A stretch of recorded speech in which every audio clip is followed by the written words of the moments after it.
No drugs in Surat city અન્વયે Surat crime બ્રાન્ચની team સતત જે ડ્રગ્સમાં વેચવાવાળા પેડલરોથી લઈ ટોપ ટુ બોટમ થિયરી હેઠળ અલગ અલગ લોકોને આઈડેન્ટિફાઈ કરી સતત એમની વિરુદ્ધ કાર્યવાહી કરી રહી છે.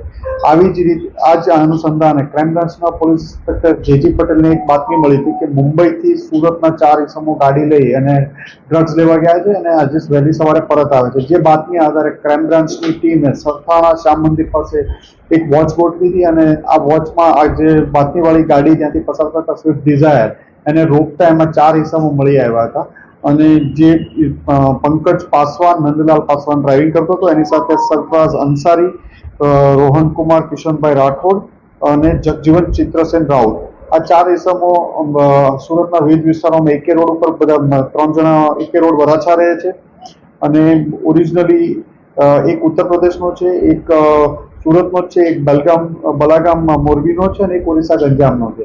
આમના કબજામાંથી 75 ગ્રામ જેટલું એમડી મળી આવ્યું છે, જેની કિંમત 7.5 લાખ રૂપિયા જાય. એમને ફિઝિકલ વેરીફાઈ કરતા પહેલા એમની પાસેથી કોઈ મુદ્દામાલ નતો મળ્યો, પણ ગાડીમાં જે હોર્ન વગાડવાનું સ્ટેરિંગનું હોય છે, સ્ટેરિંગમાં હોર્નની નીચેના ભાગમાં એને છુપાવ્યું હતું અને ક્રાઇમ બ્રાન્ચની ટીમે બાતમી આધારે ત્યાંથી કાઢ્યું અને આ ચારેયની ધરપકડ કરી છે. મુંબઈમાં ક્યાંથી લાવ્યા હતા એ બાતમી મળી આવી છે. અગાઉ પણ આ લોકો 3 ટ્રીપ મારી ચૂક્યા છે. અહીંયા ક્યાંથી લાવતા હતા, કોને કોને આપતા હતા, આ દિશામાં પણ તપાસ ચાલી રહી છે.